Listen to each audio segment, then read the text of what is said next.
Hello दोस्तों, राधे राधे।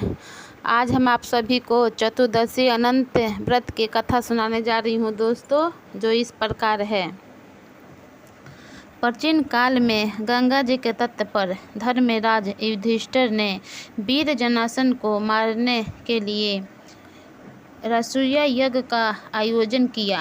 रासूया यज्ञ करने के लिए युधिष्ठिर तथा अन्य पांडवों ने ऐसा यज्ञ मंडप को तैयार कराया जो अति सुंदर होने के साथ साथ अद्भुत भी था। वे इतना मनोरम या जल की स्थल पर अनुभव ही नहीं हो रहा था कि यह जल के स्थल पर है। बहुत सरल था। सरल शब्दों में कहा जाए तो ऐसा लगता था जैसे जल में ना होकर वो जमीन पर खड़ा है।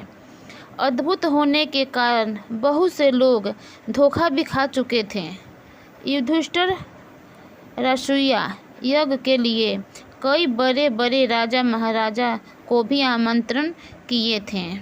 एक बार किसी से टकराते धृतराज जी का पुत्र दुर्योधन भी वहाँ यज्ञ में आ गए और एक जल से भरा तालाब समझकर उस स्थल में गिर गए। संयुक्त से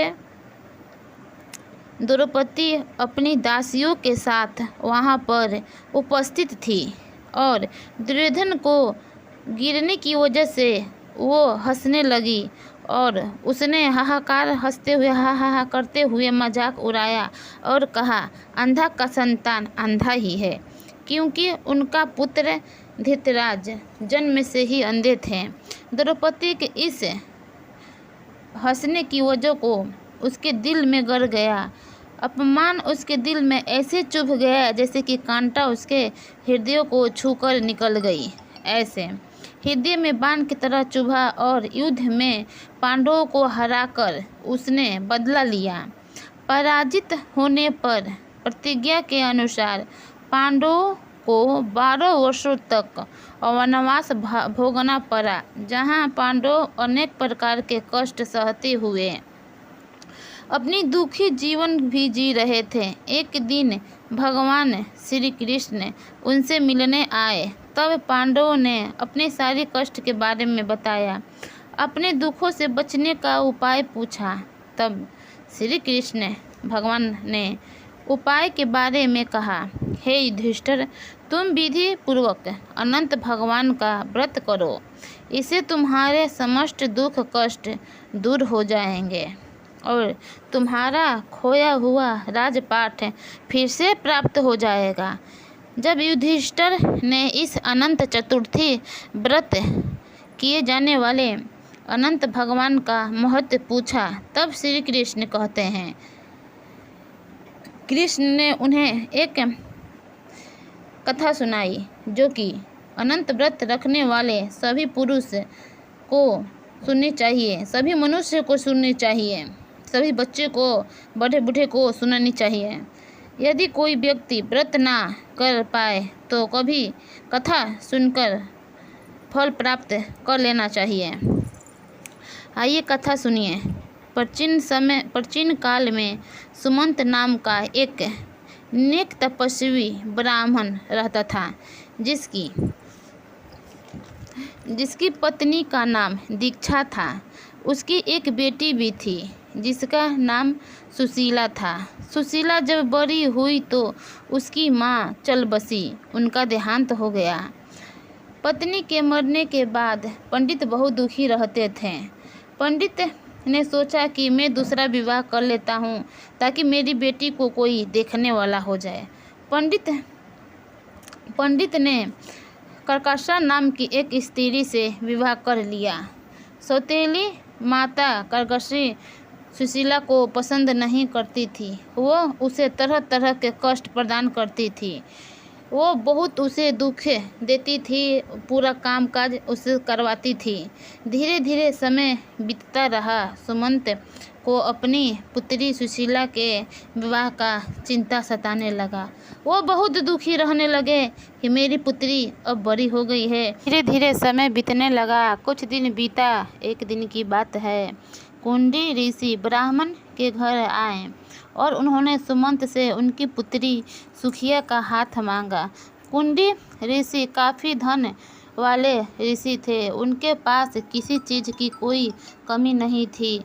कुंडी ऋषि की बात सुनकर सुमंत काफ़ी खुश हुए और खुशी खुशी अपनी पुत्री का विवाह कुंडी ऋषि के साथ कर दिए। लेकिन जब दहेज प्रथा के अनुसार बेटी का विदाई करते समय बेटी और दामाद को कुछ देने की बात आई तो सौतेली माँ अपने दामाद को ईंट से भरा एक झोला दे दिया।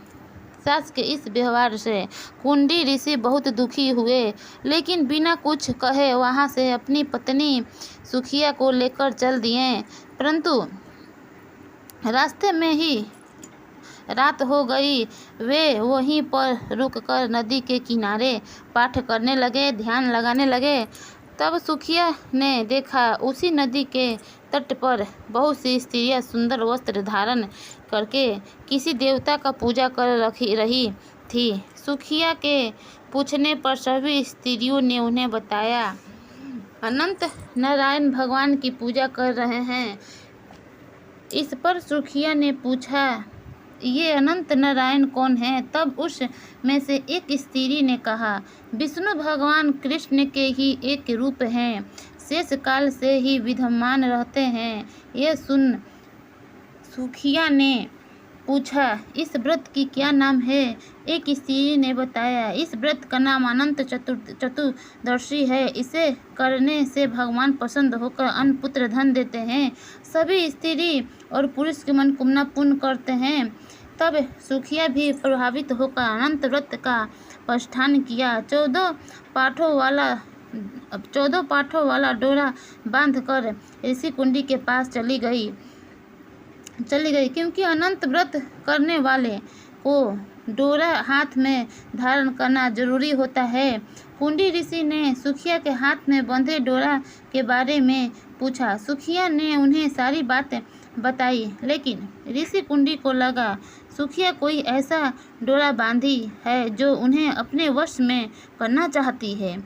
इसलिए उन्होंने अनंत डोरे को तोड़कर आग में जला दिया, जिससे अनंत भगवान का तिरस्कार हुआ, उनका अपमान हुआ। भगवान नाराज हो गए।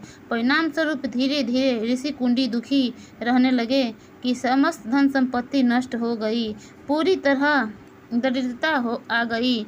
अब मैं क्या करूं? अंत में उन्होंने अपनी पत्नी से समस्त संपत्ति नष्ट होने के कारण पूछा। तब सुखिया ने उन्हें अनंत भगवान की डोरा जलाने के बाद याद दिलाई। भगवान अनंत का अपमान करने के कारण ऋषि कुंडी को बहुत पश्चाताप हुआ और उसे बहुत दुख हुआ। उस डोरे खोजने की तलाश में चल पड़े, घर से निकल गए। कई दिन भटकते रहे। तब एक दिन भटकते भटकते वो निराश होकर पृथ्वी पर गिर गए।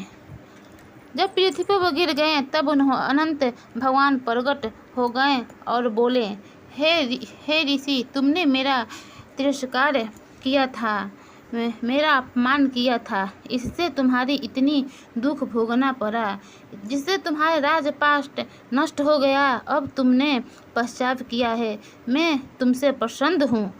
अब तुम घर जाकर विधि पूर्वक 14 वर्ष तक अनंत का पूजा लगातार तुम्हारी दुखों का कष्ट दूर हो जाएगा, तुम्हारा राजपाट फिर से वापस आ जाएगा। कुंडी ऋषि ने भगवान के कहे अनुसार 14 वर्षों तक अनंत व्रत को किया और उन्होंने पहले से ज़्यादा धन संपत्ति मिल गई, सभी दुखों से निवारण पाया और उन्हें बहुत सी खुशी मिली। श्री कृष्ण भगवान के आज्ञा से युधिष्ठिर ने भी 14 वर्षों तक अनंत व्रत किया, जिसके प्रभाव से पांडव महाभारत के युद्ध में विजय हुए और जन्मों जन्मांतर तक विजय होते रहे और पूरा जीवन पर्यंत अनंत पूजा पाठ करते रहें और इस प्रकार अनंत 14 का प्रचलन हुआ। बोलो अनंत महाराज की जय। बोलो बोलो विष्णु भगवान की जय। बोलो कृष्ण भगवान महाराज की जय। पूरी कथा अधूरी हो तो कथा मेरी पूरी करना भगवान। अगर पूरी हो तो दया करना भगवान। अगर कथा में कोई गलती हो गई होगी तो मुझे क्षमा करना मेरे भगवान। जय हो। अगर आप सभी को मेरा ये कथा पसंद आई हो तो एक लाइक शेयर कमेंट जरूर कीजिएगा दोस्तों। हर हर महादेव। और हमारे चैनल को सब्सक्राइब कीजिएगा। हम हर व्रत का कथा लाते हैं दोस्तों।